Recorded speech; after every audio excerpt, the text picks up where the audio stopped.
ആരോ എൻ്റെ ചുമലിൽ പിടിച്ച് കുലുക്കുന്നു. ചുറ്റും ആളുകളുടെ ശബ്ദം കേൾക്കാം. ഞാൻ കണ്ണു തുറന്ന് നോക്കി. കുറേ ആളുകൾ എൻ്റെ ചുറ്റും കൂടിയിട്ടുണ്ട്. അതെല്ലാം ആഫ്രിക്കക്കാരാണ്, കറുത്ത മനുഷ്യർ. ഇതെവിടെയാണ് ഞാൻ കിടക്കുന്നതെന്ന് നോക്കി. ഒരു കടയുടെ തിണ്ണയിലാണ്, തെരുവിലെ ഒരു കടയുടെ തിണ്ണയിൽ ഞാൻ കിടക്കുകയാണ്. വെയിലൊക്കെ പരന്നു തുടങ്ങിയിട്ടുണ്ട്. എനിക്കിത് എന്താ സംഭവം എന്ന് മനസ്സിലായില്ല. ഞാൻ എന്താണ് ഈ കടത്തിന്മേൽ കിടന്നുറങ്ങിയത്? ആ കഥയിലേക്ക് വരാം. ഞാൻ താൻസാനിയയുടെ തലസ്ഥാനമായ ദാറുസലാമിൽ നിന്ന് സാൻസിബാർ എന്ന താൻസാനിയയുടെ തന്നെ ഭാഗമായ ഒരു ദ്വീപിലേക്ക് ഒരു കറ്റമരനിൽ യാത്ര ചെയ്യുന്നിടത്താണ് കഴിഞ്ഞ എപ്പിസോഡിൽ കഥ പറഞ്ഞു നിർത്തിയത്. നമ്മൾ ഏതാണ്ട് 2 മണിക്കൂറോളം കടലിലൂടെ ഈ ഹൈസ്പീഡ് കറ്റമരനിൽ പാഞ്ഞ് സാൻസിബാറിൻ്റെ തലസ്ഥാനമായ സ്റ്റോൺ ടൗണിലേക്ക് എത്തി. സ്റ്റോൺ ടൗണിലേക്ക് കറ്റമരൻ അടുക്കുമ്പോൾ തന്നെ കാണാം, സ്റ്റോൺ ടൗൺ ഒരു ചരിത്രമുള്ള നഗരമാണ്. യുനെസ്കോയുടെ വേൾഡ് ഹെറിറ്റേജ് സൈറ്റിൽ ഉൾപ്പെട്ടൊരു നഗരം. അതായത് നൂറ്റാണ്ടുകളുടെ മുമ്പ് മുതൽ തന്നെ ഭരണത്തിൻ്റെ ഈ സാൻസിബാർ എന്നത് ഒരു രാജ്യം തന്നെയായിരുന്ന ഒരു കാലത്ത് അവിടുത്തെ സുൽത്താൻ്റെ കൊട്ടാരവും അവിടെ ഉണ്ടായിരുന്ന കച്ചവട കേന്ദ്രങ്ങളും പിന്നീട് പല വൈദേശിക ശക്തികൾ അവിടേക്ക് വന്നത്, അവിടെ അവരുടെ കോളനിയാക്കി മാറ്റിയത്, അവിടെ അവരുടെ ഭരണ സ്ഥിരാകേന്ദ്രമാക്കിയത്, പിന്നീട് ഒമാനിലെ സുൽത്താൻ അവിടെ ഭരണം തിരിച്ചു പിടിച്ചത്, ഒമാൻ്റെ തലസ്ഥാനമായി മസ്കറ്റിന് പകരം ദീർഘകാലം ഒമാൻ്റെ തലസ്ഥാനമായിരുന്നത്, ഒമാൻ എന്ന രാജ്യത്തിൻ്റെ ഒരു പ്രവിശ്യ, ഒരു പ്രദേശം, ഒരു രാഷ്ട്രമായി നിലനിന്നിരുന്ന സാൻസിബാർ എന്ന് പറയുന്ന ഏതാനും ദ്വീപുകളുടെ ഒരു സമൂഹത്തിൻ്റെ പ്രധാന ഭാഗമായ സ്റ്റോൺ ടൗൺ എന്ന് പറയുന്ന ഭാഗത്തേക്ക് കറ്റമരൻ അടുക്കുകയാണ്. കറ്റമരൻ തീരത്തേക്ക് ചേർന്നു. അവിടെ ഒരു കടൽപ്പാലമുണ്ട്, അതിനോട് ചേർന്ന് നിന്നു. ഞാൻ അവിടെ നിന്ന് എൻ്റെ ബാഗൊക്കെ എടുത്ത് പുറത്തേക്ക് നടന്നു. എന്നെ കാത്തൊരാൾ കാറുമായിട്ട് അവിടെ വന്നിട്ടുണ്ട്. ഇന്നലെ വൈകുന്നേരം ദാരുസലാമിലെ എൻ്റെ ഹോട്ടലിൽ എന്നെ വന്ന് കാണുകയും ഞങ്ങൾ വൈകുന്നേരം പുറത്തു പോവുകയൊക്കെ ചെയ്ത വിനയൻ, എൻ്റെ സുഹൃത്ത് വിനയൻ ബെനഡിക്റ്റ്. വിനയൻ പറഞ്ഞ് അറേഞ്ച് ചെയ്തതാണ് ഇയാളെ. ഇയാളുടെ പേര് അബു എന്നാണ്. അപ്പോൾ അബുവാണ് ഇന്നത്തെ ദിവസം ഈ സാൻസിബാറിൻ്റെ പല കാഴ്ചകളിലേക്ക് എന്നെ കൊണ്ടുപോകാൻ കാറുമായിട്ട് വന്നിരിക്കുന്നത്. ഞാൻ അബുവിൻ്റെ കാറിൽ ചെന്ന് കയറി. അപ്പോൾ അബു ചോദിച്ചു, എങ്ങോട്ടാണ് പോകണ്ടേ? ഞാൻ പറഞ്ഞു, നമുക്ക് ഈ സ്റ്റോൺ ടൗൺ പട്ടണത്തിലെ കുറേ ചരിത്ര സ്ഥലങ്ങളുണ്ടല്ലോ, അതെല്ലാം നമുക്ക് ഉച്ചയ്ക്ക് മുമ്പ് കണ്ടു തീർക്കണം. അത് കഴിഞ്ഞ് ഉച്ചയോടുകൂടി നമുക്ക് ഈ സ്റ്റോൺ ടൗണിൽ നിന്ന് സാൻസിബാറിൻ്റെ അല്ലെങ്കിൽ സാൻസിബാർ ദ്വീപിൻ്റെ വടക്കൻ ഭാഗത്തേക്കും വിദൂര ഗ്രാമങ്ങളിലേക്കൊക്കെ പോകണം. സാൻസിബാർ എന്ന് പറയുന്നത് തീരെ ചെറിയൊരു ദ്വീപല്ല, അത്യാവശ്യം വലിയൊരു ദ്വീപാണ്. മാത്രമല്ല ഒരു കാലത്തൊരു രാഷ്ട്രം തന്നെ ആയിരുന്ന പ്രദേശമാണ്. ടാങ്കനിക്ക എന്ന് പറയുന്ന ഒരു പ്രദേശമായിരുന്നു ഇന്നത്തെ താൻസാനിയ എന്ന് പറയുന്ന ആഫ്രിക്കയുടെ മെയിൻലാൻഡിലുള്ള ഭാഗം. ടാങ്കനിക്ക എന്ന പ്രദേശവും സാൻസിബാർ എന്ന പ്രദേശവും കൂടെ ചേർന്നുണ്ടായ രാഷ്ട്രത്തിൻ്റെ പേരാണ് ടാൻസാനിയ എന്ന് വന്നത്. ടാങ്കനിക്കയും സാൻസിബാറും ചേർന്ന് 2 പേരും കൂടെ ചേർന്നുണ്ടായതാണ് താൻസാനിയ എന്നുള്ള പേര് തന്നെ. അപ്പോൾ ഈ സാൻസിബാറിന് സ്വന്തമായ അസ്തിത്വവും വ്യക്തിത്വവും ഒക്കെ ഉള്ളൊരു ഭൂപ്രദേശമായിരുന്നു. അവിടെ കൂടുതലും മുസ്ലിംസാണ്. കാരണം അത് കൂടുതലും അറബ് രാജവംശങ്ങളുടെ, അറബ് സുൽത്താൻമാരുടെ ഭരണത്തിന് കീഴിലായിരുന്നു. അങ്ങനെ ദീർഘകാലം കൊണ്ട് അതൊരു മുസ്ലിം പ്രദേശമായിട്ട് തന്നെ വളർന്നു. അതിന് വലിയ കഥകളുണ്ട്. എന്നാൽ താൻസാനിയയുടെ മെയിൻലാൻഡ് കൂടുതലും പാശ്ചാത്യർ വന്ന് കോളനിവൽക്കരിച്ച പ്രദേശമായിരുന്നതുകൊണ്ട് തന്നെ അവിടെ മജോറിറ്റി ക്രിസ്ത്യൻസുമാണ്. എങ്കിലും താൻസാനിയയിൽ മൊത്തത്തിലുള്ള ഒരു പോപ്പുലേഷനിൽ കൂടുതലും ക്രിസ്ത്യൻസാണ്. പക്ഷേ ഈ സാൻസിബാറിലെ ബഹുഭൂരിപക്ഷവും മുസ്ലിങ്ങളാണ്. അബു എൻ്റെ അടുത്ത് ചോദിച്ചു, അപ്പോൾ നമുക്ക് ആദ്യം എങ്ങോട്ടാണ് പോകണ്ടേ? ഞാൻ പറഞ്ഞൊരു കാര്യം ചെയ്യുക, ഇവിടുത്തെ ടൗൺ സ്ക്വയറിലേക്ക്, ടൗണിൻ്റെ പ്രധാന ഭാഗത്തേക്ക് വണ്ടി പോകാം. അവിടെ ഒരു മാർക്കറ്റൊക്കെ ഉണ്ടെന്ന് ഞാൻ വായിച്ചിട്ടുണ്ട്.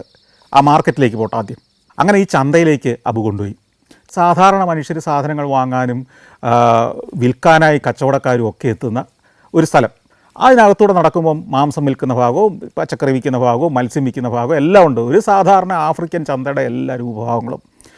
ഈ ചന്തയിൽ നിന്ന് ഞാൻ പെട്ടെന്ന് തന്നെ പുറത്തിറങ്ങി. ഈ ചന്തയുടെ പേര് ദർജാനി മാർക്കറ്റ് എന്നാണ്. ദർജാനി മാർക്കറ്റിൽ നിന്ന് പെട്ടെന്ന് തന്നെ പുറത്തിറങ്ങിയിട്ട് ഞാൻ അബുവിനോട് പറഞ്ഞു, നമുക്ക് സ്ലേവ് ചേമ്പേഴ്സിലേക്ക് പോകാം. സ്ലേവ് ചേമ്പേഴ്സ്, അടിമകളുടെ സെല്ലാർ, അടിമകളെ പാർപ്പിച്ചിരുന്ന ചേമ്പറുകൾ. അബു പറഞ്ഞു, ശരി, അങ്ങോട്ട് പോയേക്കാം. അങ്ങനെ വണ്ടി ഓടി കുറേ ദൂരം ഓടി ഒരു വലിയ പള്ളിയുടെ സമീപത്ത് കൊണ്ടുപോയി നിർത്തി. പള്ളിയുടെ വലിയൊരു ക്യാമ്പസാണ്. ഈ പള്ളിയുടെ മുറ്റം മനോഹരമായൊരു മൈതാനം, അതിന് നടുക്ക് കുറച്ച് സ്മാരകങ്ങളൊക്കെ ഉണ്ട്. അതിൻ്റെ സൈഡിലൂടെ കുറച്ച് നടന്നു കഴിയുമ്പോൾ ഒരു കെട്ടിടത്തിനകത്തേക്ക് ചെല്ലുന്നു. ഈ കെട്ടിടം ഇന്ന് വൃത്തിയായിട്ട് പണിതിട്ടിരിക്കുന്ന നല്ലൊരു കെട്ടിടമാണ്. അതിൻ്റെ മുകളിലത്തെ നിലയ്ക്ക് കയറി ചെല്ലുമ്പോൾ ഒരു മ്യൂസിയം. ഇതിൻ്റെ താഴെ ഭൂമിക്കടിയിലാണ് സ്ലേവ് ചേമ്പേഴ്സ് എന്ന് പറയുന്ന സ്ഥലം. അപ്പോൾ ആദ്യം കയറി ചെല്ലുമ്പോൾ തന്നെ ഈ സാൻസിബാറിൻ്റെ പൂർവ്വകാല ചരിത്രം, ഹൃദയഭേദകമായ ചരിത്രം നമ്മുടെ മുമ്പിൽ അവതരിപ്പിക്കുന്ന ഒരു മ്യൂസിയമാണ്. ഈ സാൻസിബാറിലും ആഫ്രിക്കയുടെ പ്രധാന ലാൻഡിലുമൊക്കെ നടന്ന യഥാർത്ഥ സംഭവങ്ങളുടെ ഹൃദയഭേദകമായ ചിത്രങ്ങളാണ്. ഈ സാൻസിബാറിനൊരു ചരിത്രമുണ്ട്. ആഫ്രിക്കയിലെ തന്നെ ഏറ്റവും വലിയ അടിമച്ചന്ത പ്രവർത്തിച്ചിരുന്ന ഈ സാൻസിബാറിലാണ്. ആഫ്രിക്കയുടെ മെയിൻലാൻഡിൽ നിന്ന് ഇത്തിരി വിട്ട്, ഞാൻ പറഞ്ഞല്ലോ 10-30-40 കിലോമീറ്റർ തീരത്ത് നിന്ന് വിട്ടിട്ടുള്ളൊരു ദ്വീപാണിത്.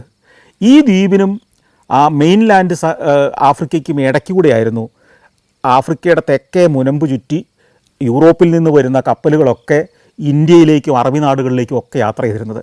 അപ്പോൾ ഈ ദ്വീപിനും വൻകരയ്ക്കും ഇടയ്ക്കുള്ള ഈ ഭാഗം എന്ന് പറയുന്നത് വലിയൊരു കച്ചവട കേന്ദ്രമായിരുന്നു. അതുകൊണ്ട് തന്നെ ആഫ്രിക്കയിലെ മെയിൻലാൻഡിൽ നിന്ന് പിടികൂടപ്പെടുന്ന അടിമകളെ കൊണ്ടുവന്ന് ലേലത്തിന് വെച്ചിരുന്ന വിറ്റിരുന്ന പ്രധാന ചന്ത എന്ന് പറയുന്നത് ഈ സാൻസിബാർ ദ്വീപായിരുന്നു. സാൻസിബാറിൽ ഈ സ്റ്റോൺ ടൗൺ ആയിരുന്നു. ഈ സ്റ്റോൺ ടൗണിൽ ഞാനിപ്പോൾ എത്തി നിൽക്കുന്ന ഈ പള്ളിയുടെ പരിസരത്തുള്ള പ്രദേശങ്ങളായിരുന്നു. അന്ന് പള്ളിയൊന്നുമില്ല, പിന്നീടാണ് ഈ പള്ളിയൊക്കെ വരുന്നത്. ഈ പ്രദേശം ഇന്ന് ഈ മ്യൂസിയം ഇരിക്കുന്ന ഭാഗമായിരുന്നു അതിൻ്റെ പ്രധാന കേന്ദ്രം. ആയിരക്കണക്കിന്, പതിനായിരക്കണക്കിന്, ലക്ഷക്കണക്കിന് ആഫ്രിക്കൻ വംശജരെ നൂറ്റാണ്ടുകൾ മുമ്പ് മുതൽ ആദിമകാലങ്ങളിൽ മുഴുവൻ അറബികളായിരുന്നു, അറബി കച്ചവടക്കാരായിരുന്നു, അറബി ഭരണത്തിലായിരുന്നു ഈ സാൻസിബാർ. അന്ന് അറബി ഭരണാധികാരികളുടെ, അറബി സുൽത്താൻമാരുടെ ആശീർവാദത്തോടുകൂടി അറബികളായ കച്ചവടക്കാർ ആഫ്രിക്കൻ വൻകരയിൽ പോയിട്ട് ചില ഗോത്രങ്ങൾ അവരുടെ ശത്രുഗോത്രത്തിലെ ആളുകളെ ആക്രമിച്ച് പിടികൂടി ഈ അറബി കച്ചവടക്കാർക്ക് കൊടുക്കും. അവർ ചങ്ങലയിട്ട് അല്ലെങ്കിൽ മരത്തിൽ ബന്ധിച്ച് 100 കണക്കിന് ഇത്തരം ഗ്രാമങ്ങളിൽ നിന്ന് ആളുകളെ ഒന്നാകെ പായ്ക്കപ്പലുകളിൽ കടത്തി ഈ ദ്വീപിൽ കൊണ്ടുവന്ന് പാർപ്പിക്കും. അതിനകത്ത് കൊച്ചു കുട്ടികളുണ്ടാവും, യുവാക്കളുണ്ടാവും, മുതിർന്നവരുണ്ടാവും, വൃദ്ധരുണ്ടാവും. ഈ കടൽയാത്രയ്ക്കിടയിൽ തന്നെ രോഗികളാണെന്ന് തോന്നുന്നവരെയും പ്രായം ആയവരെയും ഒക്കെ ഇവരെടുത്ത് കടലിലേക്കിടും. എന്നിട്ട് മധ്യവയസ്സ് കഴിയാത്ത ആളുകളെ ഈ അടിമച്ചന്തയിലേക്ക് കൊണ്ടുവരും. ഇവിടെ ഞാൻ ഈ പറഞ്ഞ പള്ളി ഇരിക്കുന്ന ഭാഗം പണ്ടൊരു മൈതാനമാണ്. ഈ മൈതാനത്തിൽ ഇവരെ നിരത്തി നിർത്തും. കൈകാലുകളിൽ ചങ്ങലക്കിട്ട് കാലുകൾ അകത്തി ഒഴുക്കിൽ അടുപ്പിക്കാൻ കഴിയാത്ത രീതിയിൽ ഉരുക്ക് ദണ്ടുകൾ കൊണ്ട് പൂട്ടിയിട്ട് കുറച്ച് ആരോഗ്യം കൂടുതലുള്ളവരെ കഴുത്തിൽ ഒരു കവരക്കോല് പോലത്തെ വമ്പൻ ഒരു തടിക്കഷ്ണം വെച്ച് കെട്ടിവെച്ചിട്ട് മറ്റൊരാളെ അതിൻ്റെ പുറകിലെ കവരക്കോലിൽ കെട്ടി ഇവരൊരു കാലത്തും രക്ഷപ്പെടില്ലെന്നും ഇവർ ഒരു തരത്തിലും ശരീരം അനക്കില്ലെന്നും ഉറപ്പ് വരുത്തിക്കൊണ്ട് ഒരു മൃഗത്തോട് പോലും നമ്മൾ പെരുമാറാൻ മടിക്കുന്ന രീതിയിൽ ക്രൂരമായി ഈ മനുഷ്യരെ കൊണ്ടുവന്ന് ഇങ്ങനെ നിരത്തി നിർത്തുമായിരുന്നു 100 കണക്കിന് ആളുകളെ. വൈകുന്നേരങ്ങളിലാണ് ഈ ചന്ത പ്രവർത്തിക്കുക. ഈ ചന്തയിലേക്ക് ഈ അടിമകളെ ആവശ്യമുള്ളവർ വരും. 1498 ശേഷം 1498 ഇതുവഴി വാസ്കോഡിഗാമ കടന്നുപോയി ഇന്ത്യയിലേക്കുള്ള പാത കണ്ടുപിടിക്കുന്നത്. വാസ്കോഡിഗാമ കടന്നു പോകുന്നതോടുകൂടി വാസ്കോഡിഗാമ 1498 ഇവിടെ വന്നിറങ്ങി. ഇവിടെ നിന്ന് അറബികളുടെ സഹായത്തോടു കൂടിയാണ് അദ്ദേഹം ഇന്ത്യയിലേക്കുള്ള പാത വഴിയിലെത്തുന്നത്. അപ്പോൾ അന്ന് മുതൽ പാശ്ചാത്യർ ഇവിടേക്ക് വന്നു തുടങ്ങി.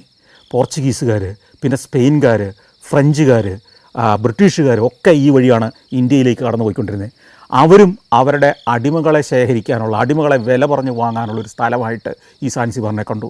അപ്പോൾ അടിമ കച്ചവടം തഴച്ചു വളരാൻ തുടങ്ങി. അതായത് ആഫ്രിക്കൻ ഗ്രാമങ്ങളിൽ നമ്മൾ കണ്ട, കഴിഞ്ഞ ദിവസങ്ങളിൽ നമ്മൾ സഞ്ചരിച്ച തരത്തിലുള്ള ഗോത്ര ഗ്രാമങ്ങളിൽ നിന്ന് ഈ അറബികളുടെ കിങ്കരന്മാർ പോയി, അല്ലെങ്കിൽ മറ്റു ഗോത്രങ്ങളെ സ്വാധീനിച്ച് എതിർഗോത്രങ്ങളിൽപ്പെട്ട ആളുകളെ പിടികൂടി കുടുംബസമേതം ഗോത്രസഹിതം 100 കണക്കിന് ആളുകളെ പിടികൂടി കൊണ്ടുവന്ന് ചങ്ങലക്കിട്ട് ഇവിടെ കൊണ്ടുവന്ന് വിറ്റുകൊണ്ടിരുന്നു. ഈ വിൽക്കുക എന്ന് പറയുന്നത് തന്നെ വലിയൊരു പ്രോസസ്സാണ്. അവിടെ ഇങ്ങനെ നിരത്തി നിർത്തും. വാങ്ങേണ്ടവർ വന്ന് നോക്കും, ഇവരുടെ കായിക ബലം പരിശോധിക്കും, ഇവരുടെ ആരോഗ്യം പരിശോധിക്കും, പല്ലുകൾ എണ്ണി നോക്കും, കണ്ണിൽ തുറന്നു നോക്കും, ആരോഗ്യം പരിശോധിക്കാൻ അന്നത്തെ ടെക്നിക്കുകളൊക്കെ പ്രയോഗിക്കും, ഓടിച്ചു നോക്കും, ഭാരം എടുപ്പിച്ച് നോക്കും. അന്ന് ഏറ്റവും ഡിമാൻഡ് ആർക്കാരെന്നറിയോ? കൊച്ചു പെൺകുട്ടികൾക്കും യുവതികൾക്കും ഒക്കെയായിരുന്നു. ഈ അറബികൾ ലൈംഗിക അടിമകളാക്കി ഇവരെ അറബി നാടുകളിലേക്ക് കൊണ്ടുപോയി. എന്നാൽ യുവാക്കൾ, ആൺകുട്ടികളും യുവാക്കളെയും ഒക്കെ തോട്ടം തൊഴിലാളികളാക്കി യൂറോപ്യന്മാർ യൂറോപ്പിലേക്ക്, അമേരിക്കയിലെ പുതിയ നാടുകളിലേക്ക് ഒക്കെ കൊണ്ടുപോയി. മുതിർന്ന സ്ത്രീകളെ കൂടുതലും കൊണ്ടുപോയിരുന്നത് വീടുകളിലെ പണിക്കാരായിട്ടാണ്. അപ്പോൾ ഇങ്ങനെ ഒരു കുടുംബത്തിലെ അംഗങ്ങളെ തന്നെ പല രാഷ്ട്രങ്ങളിലേക്ക്, പല ഭൂഖണ്ഡങ്ങളിലേക്ക് വീതം വെച്ച് കൊണ്ടുപോയി. ഒരിക്കലും പിന്നെ കാണാത്ത മട്ടിൽ ആ കുടുംബങ്ങൾ പിരിഞ്ഞുപോയി. അതിക്രൂരമായ പീഡനങ്ങളോടെയാണ് അവരെ പിടികൂടിയെടുത്തു നിന്ന് കപ്പൽ യാത്ര കഴിഞ്ഞ് ഈ ചന്ത വരെ എത്തിച്ചിരുന്നത്. ആഫ്രിക്കയുടെ വിജനതയിൽ, വന്യതയിൽ, അവരുടെ ഗോത്ര സംസ്കാരത്തിൽ, അവരുടെ ആഘോഷങ്ങളിൽ, ഇഷ്ടം പോലുള്ള ഭൂമിയിൽ ആടുമേച്ചും പശുമേച്ചും തേൻ കുടിച്ചും കിഴങ്ങ് കഴിച്ചും ഒക്കെ ജീവിച്ചിരുന്ന മനുഷ്യരെ അവൻ അടിമയാണ് എന്ന് ബോധം അവനിൽ വരുത്താൻ വേണ്ടി ക്രൂരമായി പീഡിപ്പിച്ചു. ഞാനാണ് ഉടയോൻ എന്ന് ധരിപ്പിക്കാൻ വേണ്ടി ഈ അടിമയുടെ ഉടമ അടിമയെ ക്രൂരമായി കെട്ടിയിട്ട് മർദ്ദിച്ചു, ചങ്ങലക്കിട്ട് മർദ്ദിച്ചു, അതിക്രൂരമായി പീഡിപ്പിച്ചു. സ്വാഭാവികമായിട്ട് നമുക്കറിയാം, ഈ ചെറുപ്പക്കാർ, കരുത്തന്മാരായ ആഫ്രിക്കൻ യുവാക്കളും കുട്ടികളുമൊക്കെ അതിനെ പ്രതിരോധിക്കാൻ ശ്രമിച്ചിട്ടുണ്ടാവണം. അവരുടെ ആരോഗ്യത്തിന് മുന്നിൽ ഇവരൊന്നുമല്ല, ഈ കച്ചവടക്കാരൊന്നുമല്ല. പക്ഷേ അവർ ചങ്ങലക്കിട്ട് പൂട്ടിയിട്ട് ഇവരുടെ ആരോഗ്യം കളയാനും ഇവർ പ്രതിഷേധിക്കുന്നവരെ പിന്നെ പ്രതിഷേധിക്കാത്ത രീതിയിലാക്കാനും വേണ്ടി ക്രൂരമായി മർദ്ദിച്ചു. നമുക്ക് ചിന്തിക്കാൻ പറ്റാത്ത രീതിയിൽ മനുഷ്യൻ്റെ മേലെ ഇങ്ങനെ ക്രൂരത ചെയ്തോന്ന് നമുക്ക് സംശയം തോന്നുന്ന മട്ടിലാണ് ഇവരുടെ മേലെ ക്രൂരത അടിച്ചേൽപ്പിച്ചിരുന്നത്. അതിൻ്റെ ദൃശ്യങ്ങളാണ് ഈ ചുവരിലെല്ലാം ഉള്ളത്. അതായത് 1800കളുടെ അവസാനം ഫോട്ടോഗ്രാഫി കണ്ടുപിടിച്ച കാലം മുതൽ ഈ അടിമകളെ എങ്ങനെ കൈകാര്യം ചെയ്തിരുന്നു എന്നുള്ളതിൻ്റെ ചിത്രങ്ങളാണ് അതിൽ മുഴുവൻ. കണ്ണ് നിറയിക്കുന്ന, മനുഷ്യനോട് ഇങ്ങനെ പെരുമാറിയെന്ന് നമുക്ക് സംശയം തോന്നുന്ന കാഴ്ചകളാണ്. കാരണം എന്താണെന്നറിയോ, അക്കാലത്ത് ആഫ്രിക്കയിലെ ഈ ഗോത്ര മനുഷ്യർ, ഈ അപരിഷ്കൃത മനുഷ്യരാണെന്ന് ഈ അറബികളോ അന്ന് കച്ചവടക്കാരായി അവിടെ എത്തിയിരുന്ന ഇന്ത്യക്കാരായ ആളുകൾ, പ്രധാനമായിട്ടും ഗുജറാത്തികളൊക്കെയാണ് ചെന്നിരുന്നത്, അവരോ ഈ പാശ്ചാത്യ ലോകത്ത് നിന്ന് വന്നവരോ കരുതിയിരുന്നില്ല. ഒരു മൃഗത്തെ കാണുന്നത് പോലെ, അല്ലെങ്കിൽ ഒരു ചിമ്പാൻസിയെ കാണുന്നത് പോലെ, അല്ലെങ്കിൽ ഒരു ഗൊറിലയെ കാണുന്നത് പോലെയാണ് ഈ അന്നത്തെ മനുഷ്യർ കണ്ടിരുന്നത്. അവർ വികസിതമായ നാടുകളിൽ നിന്ന് വന്നവർ, അവർ പരിഷ്കാരികൾ, ഇവരപരിഷ്കാരികൾ. ഈ അപരിഷ്കാരികളെ മൃഗത്തെ കൈകാര്യം ചെയ്യുന്ന പോലെ കൈകാര്യം ചെയ്യണമെന്ന് അവർ വിശ്വസിച്ചു. ക്രൂരമായി പെരുമാറി. അങ്ങനെ ആയിരക്കണക്കിന് ആളുകളെ അമേരിക്കൻ ഭൂഖണ്ഡത്തിലേക്ക് കയറ്റിക്കൊണ്ടുപോയി. അന്ന് കൊണ്ടുപോയവരുടെ പിൻഗാമികളാണ് ഇന്ന് അമേരിക്കൻ ഭൂഖണ്ഡത്തിലുള്ള ആഫ്രിക്കൻ അമേരിക്കൻസ് എന്ന് പറയുന്ന ജനവിഭാഗം, ഇന്നത്തെ കറുത്ത വംശജരായ ആഫ്രിക്കൻ അമേരിക്കൻസ്. അതുപോലെ യൂറോപ്പിൽ നിന്ന് കാണുന്ന ആഫ്രിക്കൻ അമേരിക്കൻസ്, അറബി നാടുകളിൽ നിന്ന് കാണുന്ന കറുത്ത മനുഷ്യർ, ഇതെല്ലാം ഇത്തരത്തിൽ ഈ സാൻസിബാറിൻ്റെ ചന്ത വഴി കടന്നുപോയ ക്രൂരമായ പീഡനങ്ങൾക്കിരയായി ഒത്തിരിയേറെ ആളുകൾ ശവമായി കടലിൽ മുങ്ങിപ്പോയപ്പോഴും അവശേഷിച്ച ജീവനുമായിട്ട് കരപറ്റിയ ആളുകളുടെ മിച്ചമുള്ള ആളുകളാണ് ഇന്ന് ഈ ഭൂഖണ്ഡങ്ങളിലെല്ലാം നമ്മൾ കാണുന്ന കറുത്ത മനുഷ്യർ. അപ്പോൾ നമ്മൾ മാനവ ചരിത്രത്തിൻ്റെ കഥകൾ ഓർക്കുമ്പോൾ ഈ അടുത്ത കാലത്തെ പീഡനങ്ങൾ, ക്രൂരതകളെക്കുറിച്ച് മാത്രം പറയുകയല്ല വേണ്ടത്. എത്രയോ നൂറ്റാണ്ടുകളായി മനുഷ്യൻ്റെ മേൽ ഈ ക്രൂരതകൾ നടത്തിയിരുന്നു എന്നുള്ള ചിത്രമാണ് നമുക്ക് അവിടെ നിന്ന് കിട്ടുന്നത്. ഈ മ്യൂസിയത്തിൻ്റെ മുകളിലത്തെ നിലയിൽ നമുക്ക് സ്റ്റെപ്പ് ഇറങ്ങി താഴേക്ക് ചെല്ലാം. താഴെയാണ് ശരിക്കും പറഞ്ഞാൽ സ്ലേവ് ചേമ്പേഴ്സ്. അതിന്നും പഴയ മട്ടിൽ തന്നെ സംരക്ഷിച്ചിരിക്കുക. മുകളിലത്തെ മ്യൂസിയം വൃത്തിയുള്ള എയർ കണ്ടീഷൻ്റെ കെട്ടിടമൊക്കെയാണ്. താഴേക്ക് ഇറങ്ങി ചെല്ലുമ്പോൾ ഭൂനിരപ്പിനും താഴെയത്. ഭൂനിരപ്പിന് താഴെ മാത്രമല്ല, സമുദ്രനിരപ്പിനും താഴെ അവിടേക്ക് നമുക്ക് ഇറങ്ങി ചെല്ലുമ്പം വലിയ ചില മുറികളാണ്. വാതിലുകളില്ല, ജനലുകളില്ല, പുറം ലോകമായിട്ട് ഒരു ബന്ധവുമില്ലാത്ത ഒരു കുഴിക്കകത്തേക്ക് നമ്മൾ ഇറങ്ങുകയാണ്. ഈ കുഴിയിൽ നടുക്കൂടെ ഒരു ചാലിങ്ങനെ വെട്ടിയിട്ടുണ്ട്. ഈ ചാലിൻ്റെ രണ്ടു വശത്തും ഓരോ തറകളാണ്. ഈ തറയിൽ കുറ്റിയടിച്ച് അതിൽ മുഴുവൻ ചങ്ങലകൾ കിടക്കുന്ന കാണാം. അതായത് ഈ തറയുണ്ട്, രണ്ടു വശത്തുമുള്ള തറകളിലാണ് ഈ അടിമകളെ നിരത്തി കിടത്തിയിരുന്നത്. എന്നിട്ട് എല്ലാവരുടെയും കാലുകൾ ചങ്ങലക്കിട്ട് പൂട്ടും.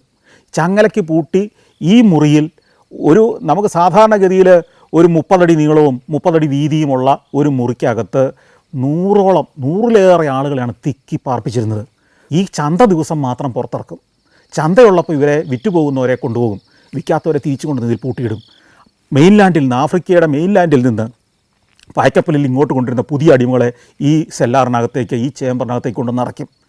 അല്പവസ്ത്രധാരികളായി ശ്വാസം മുട്ടിക്കുന്ന ഈ ദുർഗന്ധം നിറഞ്ഞ ഇതിനകത്ത്, പുറത്തുനിന്ന് വായു കടക്കാത്ത, വെളിച്ചം കിടക്കാത്ത ഇതിനകത്ത് ദിവസങ്ങളോളം, ചിലർ മാസങ്ങളോളം നരകയാതനയായിട്ട് കിടക്കും. ഈ നടുക്കുള്ള ചാലെന്തിനാണെന്നറിയാവോ? ഇവർക്ക് വിസർജനം നടത്താനുള്ളതാണ്. മലമൂത്രം വിസർജനം നടത്താൻ. കാലിൽ ചങ്ങലയാണ്, എങ്ങോട്ടും പുറത്തേക്ക് പോകാൻ പറ്റില്ല. ഇപ്പോൾ കടൽ നിരപ്പിലും താഴെയാണെന്ന് ഞാൻ പറഞ്ഞു. അപ്പോൾ എന്താ സംഭവിക്കുന്നതെന്ന് വെച്ച് കഴിഞ്ഞാൽ, ഇവിടെ വിസർജനം നടത്താം. അടുത്ത ദിവസം വേലിയേറ്റം ഉണ്ടാകുമ്പോൾ ഈ കടൽ വെള്ളം ഈ ചാലിലൂടെ കയറി വരും. ഈ വിസർജനങ്ങളെല്ലാം ഒഴുക്കിക്കൊണ്ട് പോകും വേലി ഇറങ്ങി കഴിയുമ്പോൾ. ഇതായിരുന്നു അവിടെ നടന്ന ഏക ക്ലീനിങ്. അതിനിടയ്ക്ക് ചിലർ ഛർദ്ദിക്കുന്നുണ്ടാവാം, ചിലർ വിസർജനം നടത്തുന്നുണ്ടാവാം. ഇതൊക്കെ ഈ ചാലിൽ കെട്ടിക്കിടക്കും. ചാലെന്നല്ല, നമ്മൾ നടന്നു പോകുന്ന ഒരു പാസേജ് പോലെയാണ്. അതിൻ്റെ രണ്ട് വശവും ഒരു 3 അടി പൊക്കത്തിൽ ഒരു തിട്ടയാക്കി കെട്ടിയിരിക്കും. ഈ തിട്ടയിൽ എല്ലാവരും കിടന്നോണം. ഈ ചാലിനകത്ത് വെള്ളം കയറി വരും, ഇറങ്ങിപ്പോകും. ഒന്ന് ആലോചിച്ച് നോക്കിയേ. ഇവൻ അവൻ്റെ നാട്ടിൽ, അവൻ്റെ ഗ്രാമത്തിൽ സന്തോഷമായിട്ട് അവൻ്റെ ഇണയ്ക്കൊപ്പം, അവൻ്റെ കുഞ്ഞുങ്ങൾക്കൊപ്പം ജീവിച്ചിരുന്ന, ഒരു തെറ്റും ആരോടും ചെയ്യാത്ത ഒരു മനുഷ്യനെയാണ് ഇവിടെ കൊണ്ടുവന്ന് അതിക്രൂരമായി കൊണ്ടുവന്ന് അടിമയാക്കി, ഇനി അവന് വെളിച്ചമില്ലാത്ത, ഇനി അവന് സ്വാതന്ത്ര്യമില്ലാത്ത ഒരു ലോകത്തേക്ക്, മരണം വരെ ഇനി അവൻ്റെ ആരെയും ബന്ധുക്കളെയും ഇണകളെയും കുഞ്ഞുങ്ങളെയും ഒന്നും കാണാൻ കഴിയാത്ത ഏതോ ഒരു ലോകത്തേക്ക് ക്രൂരമായ പീഡനം, മരണം വരെ സഹിക്കാൻ വിധിക്കപ്പെട്ട് പറഞ്ഞു വിടാൻ പോവുകയാണ്. അതിൻ്റെ തുടക്കം മാത്രമാണ് ഈ സെല്ലാറിൽ, ഈ സെല്ലിനകത്ത്. പിറ്റേ ദിവസം ചിലരെ രക്ഷപ്പെടുത്തി കൊണ്ടുപോകും. ആരെങ്കിലും ഉടമകൾ കച്ചവടം നടത്തി കൊണ്ടുപോകും. പിന്നെ അവൻ്റെ ദുരിത ജീവിതം വീണ്ടും ആരംഭിക്കുകയാണ്. മറ്റൊരു പർവ്വം, മറ്റൊരു അധ്യായം. ചിലർ ഈ കടൽയാത്ര തീരുന്നതിന് മുമ്പ് മരണമടയും. മറ്റു ചിലർ മറ്റൊരു ഭൂഖണ്ഡത്തിൽ ബന്ധുക്കളെയും സുഹൃത്തുക്കളെയും കുഞ്ഞുങ്ങളെയും ഒക്കെ ഓർത്ത് പരിതപിച്ച് ദുരിത ജീവിതം അങ്ങ് കഴിഞ്ഞ് എവിടെയൊക്കെയോ വെച്ച് ജീവിതം അവസാനിച്ച് ഈ ഭൂമിയിലെ ജീവിതം അവസാനിപ്പിച്ച് എവിടേക്കോ മടങ്ങും. അപ്പോൾ ഇങ്ങനെ അടിമകളുടെ കണ്ണീരും ചോരയും വിലാപങ്ങളും നിറഞ്ഞ ഒരു ചേമ്പറിനകത്ത് കുറേ നേരം നിന്ന് കഴിഞ്ഞപ്പോഴത്തേക്കും നമുക്ക് സഹിക്കാൻ വയ്യാതായി. ഞാൻ കുറേ നേരം ഷോട്ടൊക്കെ എടുത്തിട്ട് ഇത് കൂടി 2-3 ചേമ്പറുകളുണ്ട് അവിടെ. ഞാൻ നേരെ പുറത്തേക്ക് ഇറങ്ങി വരുന്നത് ഞാൻ പറഞ്ഞല്ലോ ഈ പള്ളിയുടെ മുറ്റത്തേക്കാണ്. ഈ പള്ളി പിന്നീട് ബ്രിട്ടീഷുകാരെ കോളനിയൊക്കെ വന്നതിന് ശേഷം സ്ഥാപിച്ച പള്ളിയാണ്. അതിനു മുമ്പായിരുന്നു പ്രധാനമായിട്ട് ഈ അടിമച്ചന്ത ഇവിടെ നടന്നിരുന്നത്. അവിടെ അടിമച്ചന്തയുടെ സ്മാരകമായിട്ട് ചില ശില്പങ്ങളുണ്ട്. അവിടെ എങ്ങനെയാണ് അടിമകളെ ആ ചന്തയിൽ നിർത്തിയിരുന്നുള്ളത് നമുക്ക് വ്യക്തമാകുന്ന ശില്പങ്ങളാണ് അവിടെയുള്ളത്. അതിനുശേഷം പള്ളി വന്നു. പിന്നീട് 1800കളുടെ അവസാനമായപ്പോഴേക്കും ബ്രിട്ടീഷുകാർ അടിമത്തം നിരോധിച്ചെങ്കിലും പ്രകടമായി സാൻസിബാറിലെ ഈ സ്റ്റോൺ ടൗണിലെ അടിമക്കച്ചവടമൊക്കെ നിന്നു. പക്ഷേ അപ്പോഴും ഫ്രഞ്ചുകാരും സ്പെയിൻകാരും പോർച്ചുഗീസുകാരും അടിമക്കച്ചവടം നിർത്തിയിരുന്നില്ല. അവർക്ക് വേണ്ടി രഹസ്യമായി ഈ സാൻസിബാറിൻ്റെ മറ്റ് ചില ഭാഗങ്ങളിൽ ഈ അടിമകളെ കൊണ്ടുവന്ന് പാർപ്പിച്ച് വിറ്റിരുന്നു. അവരുടെ പായ്ക്കപ്പലുകൾ തീരം ചേർന്ന് രാത്രി അടുക്കും. അതിലേക്ക് ഈ അടിമക്കച്ചവടക്കാർ ഈ അടിമകളെ സപ്ലൈ ചെയ്യും. അപ്പോൾ സ്റ്റോൺ ടൗൺ എന്ന് പറഞ്ഞ തലസ്ഥാന ഭാഗത്തെ കച്ചവടം തീർന്നെങ്കിലും ഈ ദ്വീപിൻ്റെ ചുറ്റുമുള്ള മറ്റ് പല ഭാഗങ്ങളിലും അടിമകളുടെ കോളനികളുണ്ടായിരുന്നു. അവരെ ഒളിപ്പിച്ച് പാർപ്പിച്ചിരുന്ന ഗുഹകളുണ്ടായിരുന്നു. ആ കാഴ്ചകളിലേക്കൊക്കെ ഇനി പോകണം. ഞാൻ ആ ചന്തയിൽ നിന്ന്, ആ ചന്ത പ്രവർത്തിച്ചിരുന്ന ആ മൈതാനത്ത് നിന്ന് കാറിൽ കയറി. അപ്പോൾ അബു കാറുമായിട്ട് അവിടെ നിൽക്കുന്നുണ്ട്. വീണ്ടും തീരഭാഗങ്ങളിലേക്കെത്തി. ഈ സാൻസിബാറിൻ്റെ ഈ സ്റ്റോൺ ടൗണിൻ്റെ മറ്റൊരു ഭാഗം ദക്ഷിണ ഭാഗങ്ങളിലൊക്കെ മനോഹരമായ പഞ്ചസാര മണലിൻ്റെ തീരങ്ങളാണ്. അവിടെ മുഴുവൻ നല്ല ഗംഭീര റിസോർട്ടുകളുണ്ട്, ചരിത്ര മന്ദിരങ്ങളുണ്ട്. ആ ചരിത്ര മന്ദിരങ്ങളൊക്കെ ഹെറിറ്റേജ് റിസോർട്ടുകളാക്കി മാറ്റിയിരിക്കുകയാണ്. അതിൻ്റെ മനോഹരമായ തീരങ്ങളുണ്ട്.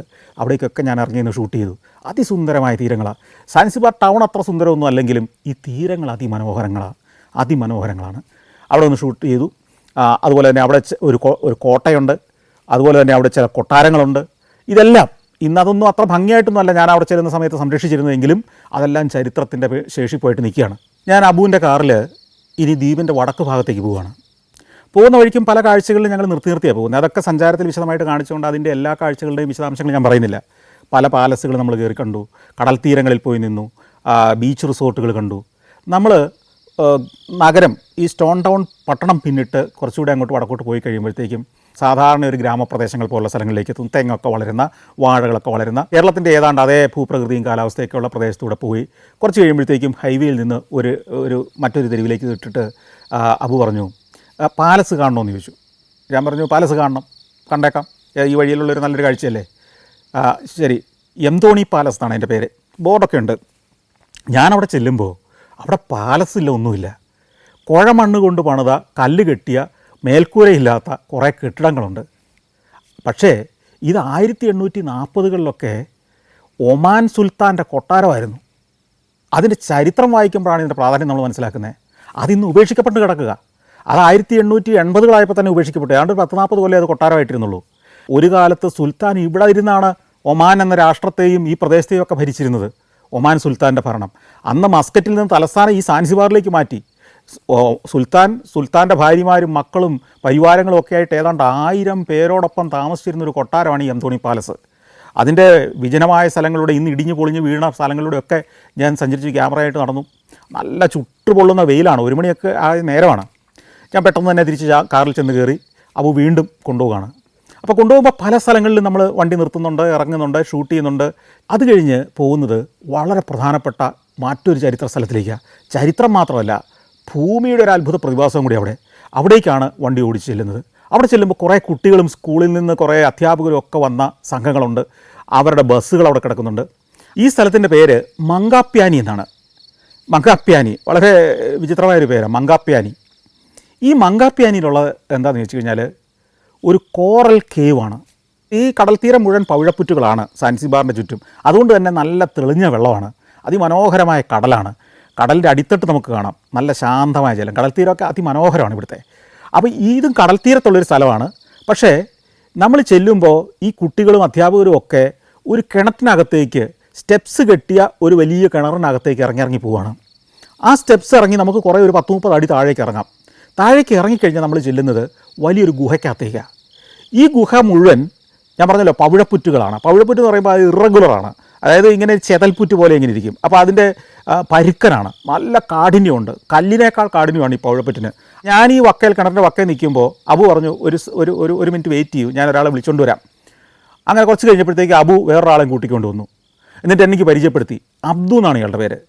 അപ്പോൾ എന്നെ ഈ ഗുഹയ്ക്കകത്ത് കൊണ്ടുപോകണം. എൻ്റെ അടുത്ത് ചോദിച്ചു ഒരു സ്പെഷ്യൽ ടൂർ തന്നെ തരട്ടെ. ഞാൻ പറഞ്ഞു സ്പെഷ്യൽ ടൂർ എന്താണ്, കൂടുതൽ കാഴ്ചയിലേക്ക് പോകാം, കൂടുതൽ പോകാം. അപ്പോൾ അബുവാണ് ഇത് ട്രാൻസ്ലേറ്റ് ചെയ്ത് തരുന്നത്. വളരെ രസകരമായ അനുഭവമായിരിക്കും, പോകാൻ പറഞ്ഞു. ആ ശരി, സ്പെഷ്യൽ ടൂർ ഞാൻ ഏറ്റു. അപ്പോൾ ഇയാൾക്ക് കുറച്ച് പൈസ കൊടുക്കണം, അത് ഏറ്റു. അപ്പോൾ അബു പുറത്ത് നിൽക്കുകയാണ്, ഇവിടെ നിന്ന് കാറിനടുത്ത് കണ്ടേക്കാം, തിരിച്ച് വന്നാൽ മതി എന്ന് പറഞ്ഞു. അങ്ങനെ ഈ അബ്ദുവിൻ്റെ പുറകെ ഞാൻ ഇറങ്ങി. അബ്ദു 2 ടോർച്ചുമായിട്ട് വന്നിരിക്കുന്നു. ഒരു ടോർച്ച് എനിക്ക് തന്നു, ഒരു ടോർച്ച് അബ്ദുവും പിടിച്ചു. ആദ്യം സ്റ്റെപ്സൊക്കെ ഇറങ്ങി, രസകരമാണല്ലോ. സ്റ്റെപ്സ് ഇറങ്ങി നമുക്ക് ഒരു 30 അടി താഴെ ചെല്ലുന്നു. അവിടെ ചെല്ലുമ്പോൾ കുട്ടികളൊക്കെ ഉണ്ട്. കുട്ടികൾക്ക് അധ്യാപകർ കഥയൊക്കെ പറഞ്ഞു കൊടുക്കുന്നു. വലിയൊരു ഗുഹയാണ്, അതിനകത്തേക്ക് കയറി. അപ്പോൾ അബ്ദു പറഞ്ഞു എൻ്റെ കൂടെ വരാൻ പറഞ്ഞു. അപ്പോൾ ഈ കുട്ടികൾ നിൽക്കുന്നിടത്ത് പിന്നെ നമ്മൾ ഉള്ളിലേക്ക് പോവുകയാണ്. ഉള്ളിലേക്ക് കൂടുതൽ പോകുമ്പോഴത്തേക്കും ഈ ഗുഹ ഇടുങ്ങി വരികയാണ്.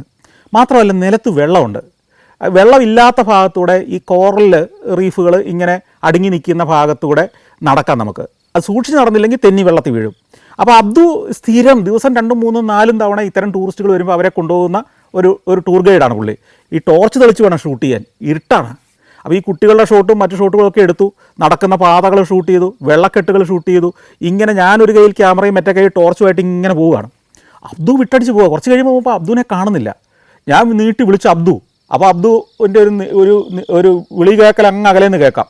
ഞാനിങ്ങനെ തപ്പിത്തടഞ്ഞ് പോകുമ്പോൾ പലയിടത്തും ഈ കല്ലിങ്ങനെ കൂർത്ത് നിൽക്കുക. കല്ലല്ല, ഈ കോറൽ, അതിൻ്റെ കാലൊക്കെ മുട്ടുന്നുണ്ട്. അപ്പോൾ എനിക്ക് നന്നായിട്ട് വേദന എടുക്കുന്നുണ്ട്, ചെറുതായിട്ട് നീറ്റലും ഉണ്ട്, കാരണം ഇതിനകത്ത് ഉപ്പുവെള്ളവും കൂടിയാണ്.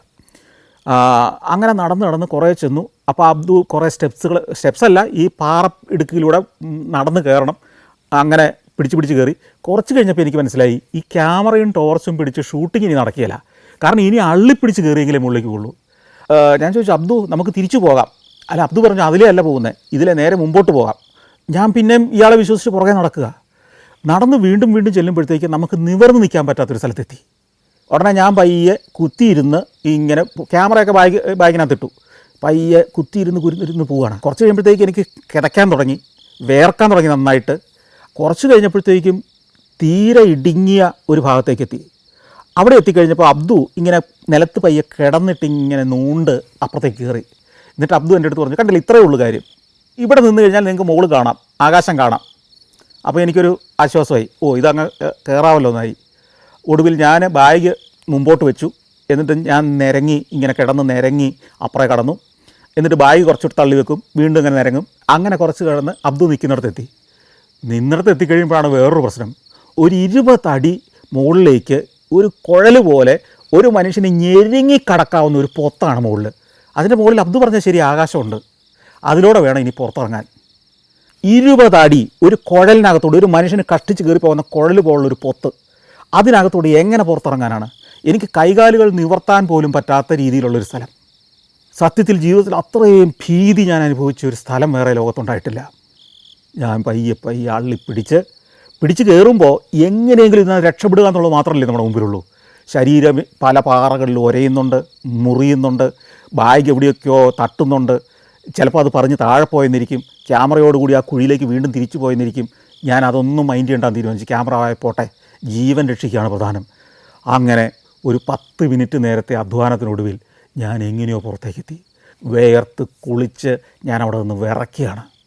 എൻ്റെ ശരീരത്തിൻ്റെ പല ഭാഗത്തു നിന്ന് നീറ്റൽ വരുന്നുണ്ട്, പുറത്തു നിന്ന്, കാലുകളിൽ നിന്നൊക്കെ എല്ലാം. ഇവിടെ എല്ലാം ഉരഞ്ഞാൽ എനിക്കറിയാം. ഞാൻ അന്ന് ആ നിമിഷം അവിടെ വെച്ചൊരു തീരുമാനമെടുത്തു, ഇനി ജീവിതത്തിൽ ഇതിൻ്റെ അന്ത്യം എവിടെ നിന്ന് കാണാത്ത ഒരു ഗുഹയിലേക്കും ഞാൻ ഇനി ഇറങ്ങിയില്ല. ഇത് എവിടെ പോയി അവസാനിക്കുമെന്നറിയാത്ത ഒരു വഴിയിലേക്കും ഞാൻ ഇനി ഇറങ്ങിയില്ല. അവിടെ വെച്ചൊരു തീരുമാനമെടുത്തു.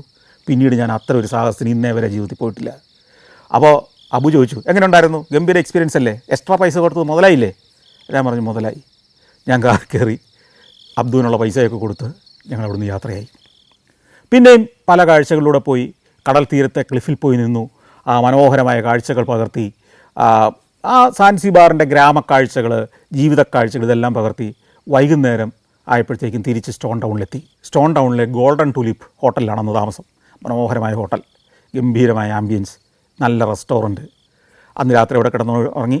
പിറ്റേ ദിവസം അതിരാവിലെ ഉണർന്നെഴുന്നേറ്റു. ഇന്നലെ നമ്മൾ ഇങ്ങോട്ട് രാവിലെ 7 മണിക്ക് പോകുന്നത് പോലത്തെ തന്നെ ഒരു കറ്റമരൻ അതേ സമയത്ത് ഇവിടുന്ന് ദാറുസലാമിലേക്കും പുറപ്പെടുന്നുണ്ട്. അതിൽ നിന്ന് എനിക്ക് തിരിച്ച് ദാറുസലാമിലേക്ക് പോകണം. ഞാൻ ചെന്നു. പതിവ് പോലെ തന്നെ അവിടെ വഴിയിലെല്ലാം ധാരാളം ആളുകൾ ഈ കറ്റമരം പിടിക്കാൻ വേണ്ടി വരുന്നുണ്ട്. 100-100 പാസഞ്ചേഴ്സ് ഉള്ളതാണല്ലോ. ഞാൻ VIP ടിക്കറ്റ് നേരത്തെ തന്നെ എടുത്തിട്ടുള്ളതുകൊണ്ട് കയ്യിൽ ഞാൻ VIP ലോഞ്ചിൽ പോയിരുന്നു. യാത്ര പുറപ്പെട്ടു. പുറംകടലിലേക്ക് ഇറങ്ങി. ശീഘ്ര ഈ കപ്പൽ ഈ കാറ്റമരൻ പായുകയാണ്. ഒരു 15-20 മിനിറ്റ് കഴിഞ്ഞതോടുകൂടി എനിക്ക് തോന്നി തുടങ്ങി എന്തോ ഒരു പന്തികേട് എനിക്ക് സംഭവിക്കുന്നുണ്ട്. എനിക്ക് ഉണർന്നിരിക്കാൻ പറ്റുന്നില്ല. ഞാൻ ആ കസേരയിൽ ചരിച്ചിട്ട് കിടന്നു. എന്നിട്ടും എനിക്കിരിക്കാൻ പറ്റുന്നില്ല. കുറച്ച് കഴിഞ്ഞപ്പോൾ എനിക്കൊരു കാര്യം മനസ്സിലായി. ഞാൻ ഛർദ്ദിക്കാൻ പോവുകയാണ്. ഞാൻ ഉടനെ ടോയ്ലറ്റിലേക്ക് കൂടി ബാഗൊക്കെ കസേര വെച്ചിട്ട് ഛർദ്ദിക്കുക എന്ന് പറഞ്ഞാൽ ഇന്ന് രാവിലെ ബ്രേക്ക്ഫാസ്റ്റ് കഴിച്ചിട്ടില്ല. അതിഭീകരമായ ഛർദ്ദി. ഇത്തിരി കഴിഞ്ഞപ്പോഴത്തേക്ക് തല കറങ്ങാൻ തുടങ്ങി. ഛർദ്ദിച്ച് പുറത്തേക്കൊന്നും വരാനില്ല. എനിക്ക് ഏറ്റു നിൽക്കാൻ കഴിയുന്നില്ല. കടൽച്ചൊരുക്ക് എന്ന് പറഞ്ഞൊരു സാധനം ഞാൻ അപ്പോഴാണ് അനുഭവിക്കുന്നത്. ജീവിതത്തിൽ ആദ്യമായിട്ടാണെന്ന് തോന്നുന്നു ഈ കടൽച്ചൊരുക്ക് അനുഭവിക്കുന്നത്. സഹിക്കാൻ വയ്യാത്ത അസ്വസ്ഥതകൾ. വീണ്ടും തിരിച്ച് ഈ കസേര സീറ്റിൽ വന്നിരിക്കും. വീണ്ടും ഛർദ്ദിക്കണമെന്ന് തോന്നും. വീണ്ടും ടോയ്ലറ്റിലേക്ക് പോകും. തിരിച്ചു വരും. അസഹ്യമായൊരു 2 മണിക്കൂർ കടന്നുപോയി. ഒരു തരത്തിൽ ദാറുസലാമിൽ ഈ കറ്റമരനെത്തി. ഞാൻ പുറത്തേക്കിറങ്ങി ഈ പോർട്ടിൽ നിന്ന് പുറത്തേക്ക് നടക്കുമ്പോൾ വീണ്ടും എനിക്ക് തല ചുറ്റുന്ന പോലെ തോന്നി. വീണ്ടും എനിക്ക് ഛർദ്ദിക്കണമെന്ന് തോന്നുന്നു. എനിക്ക് എഴുന്നേറ്റ് നിൽക്കാൻ കഴിയുന്നില്ല. അപ്പോൾ തെരുവിലേക്ക് ഇറങ്ങുമ്പോൾ അവിടെ ഒരു കടയുടെ തിണ്ണയുണ്ട്. ആ തിണ്ണയിൽ ഞാൻ പോയിരുന്നു. ക്യാമറയൊക്കെ ബാഗിനകത്ത് വെച്ച് പൂട്ടി ആ ബാഗും അവിടെ വെച്ചിട്ട് ആ ബാഗിൽ ചാരി ഞാൻ അവിടെ ഇരുന്നു. പിന്നെ എനിക്ക് ഓർമ്മ വന്നപ്പോഴത്തെ കാര്യമാണ് ഈ എപ്പിസോഡ് തുടങ്ങിയപ്പോൾ ഞാൻ പറഞ്ഞത്. കുറച്ച് നേരം കഴിഞ്ഞിട്ടുണ്ടാവണം. ആളുകൾ വട്ടം കൂടി വന്ന് വിളിച്ചുണർത്തുമ്പോഴാണ് ഞാൻ ഉണരുന്നത്. ആ കടയുടെ ഉടമസ്ഥനും ചുറ്റുമുള്ള ആളുകളൊക്കെ കൂടെ വന്ന് കൂടി എന്നെ വിളിച്ചുണർത്തുമായിരുന്നു. ഞാൻ ഉണർന്നു. എഴുന്നേറ്റ് നോക്കുമ്പോൾ ഫോൺ ബെല്ലടിച്ചുകൊണ്ടേ ഇരിക്കുന്നുണ്ട്. ഞാൻ പെട്ടെന്ന് ഫോൺ എടുത്തു. വിനയൻ ബെർഡിറ്റ്. വിനയൻ ചോദിച്ചു, നിങ്ങളിത് എവിടെയാണ്? കുറേ നേരമായി ഞാൻ വിട്ട കാറുകാരൻ അവിടെ വെയിറ്റ് ചെയ്യുന്നു. നിങ്ങൾ കഴിഞ്ഞ ദിവസം താമസിച്ച ഹാർബർ വ്യൂ സ്വീറ്റിൻ്റെ മുമ്പിലല്ലേ കാറ്, അവിടെ ഡ്രൈവറും കാറും കാത്തിരിക്കാമെന്ന് പറഞ്ഞു. അയാൾ അവിടെ വെയിറ്റ് ചെയ്യാണ്. നിങ്ങളെ കാണുന്നില്ല. ഫെറി വരേണ്ട സമയം കഴിഞ്ഞു. അതുകൊണ്ടാണ് വിളിച്ചുകൊണ്ടിരിക്കുന്നത്. അപ്പോൾ കുറേ നേരമായി അയാൾ വിളിക്കുന്നുണ്ട്. ഞാൻ പയ്യെ അവിടെ നിന്ന് എഴുന്നേറ്റു. കടക്കാരനോട് ക്ഷമയൊക്കെ പറഞ്ഞു. ബാഗ് എടുത്തു. ക്യാമറയുണ്ട്, ബാഗുണ്ട്, ഒന്നും നഷ്ടപ്പെട്ടിട്ടില്ല. ഭാഗ്യം. ഞാൻ പയ്യെ നടന്ന് കാറിനടുത്ത് ചെന്നു. കാറിൽ ചെന്ന് കയറി. കാറിൻ്റെ ഡ്രൈവർ റജാബ് ഇറങ്ങി വന്നു. റജാബ് ഈ വിനയൻ്റെ ഡ്രൈവർ തന്നെയാണ്. അവരുടെ സ്ഥാപനത്തിലെ ഡ്രൈവറാണ്. അദ്ദേഹം ആണ് ഇന്നിനി എയർപോർട്ടിൽ എന്നെ കൊണ്ടുപോയാക്കേണ്ടത്. അതിനിടയ്ക്ക് പോകുന്ന വഴിക്ക് ഒരു വില്ലേജ് മ്യൂസിയം ഉണ്ട്. അവിടെ നിന്ന് കയറണം. കുറേ ദൂരം ഓടി ഈ വില്ലേജ് മ്യൂസിയത്തിൽ ചെന്നു. ഈ വില്ലേജ് മ്യൂസിയം എന്ന് പറയുന്നത് ഇവരുടെ 17 എത്നിക് ഗോത്രങ്ങളുടെ വീടുകളും പരിസരങ്ങളും അതുപടി പുനഃസൃഷ്ടിച്ചിരിക്കുകയാണ് ഒരു വലിയ ക്യാമ്പസിൽ. അവരുടെ ജീവിത രീതി, അവരുടെ ഭക്ഷണ രീതി, അവരുടെ വസ്ത്രധാരണ രീതി, അവരുടെ വീടിനുള്ളിലെ ഫെസിലിറ്റികൾ ഇതെല്ലാം സൃഷ്ടിച്ചിരിക്കുകയാണ്. താൻസാനിയയിലെ വിവിധ ഗോത്രക്കാരുടെ ജീവിതം അനുഭവിക്കാൻ കഴിയുന്ന ഒരു വില്ലേജ് സൃഷ്ടിച്ചിരിക്കുക. ഈ വില്ലേജിൽ ഓരോ വീട്ടിലൂടെ നമുക്ക് പോകാം. അവിടെ ഭാര്യമാർ താമസിച്ചിരുന്ന വീട്, മക്കൾ താമസിച്ചിരുന്ന വീട്, കുടുംബനാഥൻ ആദ്യ ഭാര്യയോടൊപ്പം അല്ലെങ്കിൽ പ്രധാന ഭാര്യയോടൊപ്പം ജീവിക്കുന്ന വീട്, ധാന്യപ്പുര, ഇങ്ങനെ ഓരോ ഗോത്രത്തിൻ്റെയും സംസ്കാരത്തിനനുസരിച്ച് വീടുകൾ നിർമ്മിച്ചു വെച്ചിരിക്കുകയാണ്, ശരിക്കുള്ള വീടുകൾ. ഇതുകൂടാതെ ഇതിൻ്റെ പൊതുസ്ഥലത്ത്, ഇതിൻ്റെ ഒരു മധ്യഭാഗത്ത് ഓരോ 2-3 മണിക്കൂർ കൂടുമ്പം ഇവരുടെ ഓരോ ഗോത്രത്തിൻ്റെയും കലാപരിപാടികൾ അരങ്ങേറും. നൃത്തങ്ങൾ, സംഗീതമൊക്കെ. നമുക്കതും പോയി കാണാം. വേണമെങ്കിൽ ഒരു ദിവസം മുഴുവൻ സ്പെൻഡ് ചെയ്യാം. 16 ഗോത്രങ്ങളുടെ കലാപരിപാടികളും 16 ഗോത്രങ്ങളുടെ ജീവിത സാഹചര്യങ്ങളുമാണ് പുനഃസൃഷ്ടിച്ചിരിക്കുന്നത്. പക്ഷേ എനിക്ക് സമയമില്ല. 2 മണിയാകുമ്പോൾ എയർപോർട്ടിൽ ചെല്ലണം. അവിടെ നിന്ന് 4 മണി 4:30 ഫ്ലൈറ്റിൽ എനിക്ക് നാട്ടിലേക്ക് മടങ്ങണം. പാതി ആരോഗ്യത്തോടെ ആ ഗ്രാമത്തിലൂടെ, ആ വില്ലേജ് മ്യൂസിയത്തിലൂടെ ചിത്രീകരിച്ച് നടന്ന് റജാബിൻ്റെ കാറിൽ ചെന്ന് കയറി. പോകുന്ന വഴിക്കും ചില കാഴ്ചകളിലേക്ക്, അവിടുത്തെ ചില ഗോത്ര മാർക്കറ്റുകളിലേക്കൊക്കെ ഇറങ്ങി ചിത്രീകരിച്ചു. ഒടുവിൽ റജാബ് പറഞ്ഞ സമയം പാലിച്ചു. കൃത്യം 2 മണിയോടുകൂടി എയർപോർട്ടിൽ കൊണ്ട് ഇറക്കി. അവിടുത്തെ നീണ്ട ക്യൂവിൻ്റെ പുറകിൽ പോയി നിന്ന് സെക്യൂരിറ്റി പരിശോധനയൊക്കെ കഴിഞ്ഞപ്പോഴത്തേക്ക് 1 മണിക്കൂർ കൂടെ പോയി. പിന്നെ ചെക്ക് ഇൻ ചെയ്ത് ബോർഡിംഗ് പാസും എടുത്ത് ഗേറ്റിലേക്ക് ചെല്ലുമ്പോഴത്തേക്കും എൻ്റെ ഒപ്പം വിമാനത്തിൽ യാത്ര ചെയ്യേണ്ടവരെല്ലാം വിമാനത്തിൽ കയറി കഴിഞ്ഞിരുന്നു. അവസാനത്തെ യാത്രക്കാരനായി ഞാൻ ഓടി വിമാനത്തിനുള്ളിലേക്ക് കയറി. അവിടുന്ന് പറന്നുയർന്നു. പിന്നെ നാട്ടിലേക്ക് മടങ്ങി.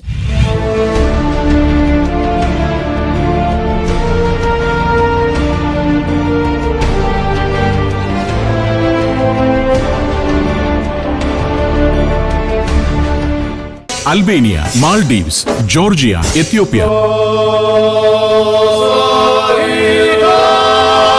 സഞ്ചാരം വോളിയം നമ്പർ 11. ഫുൾ HD-യിലുള്ള ഈ അപൂർവ ദൃശ്യയാത്രാ വിവരണ ശേഖരം സ്വന്തമാക്കാൻ 9995 444 222 എന്ന നമ്പറിലേക്ക് സഞ്ചാരം എന്ന് SMS ചെയ്യൂ.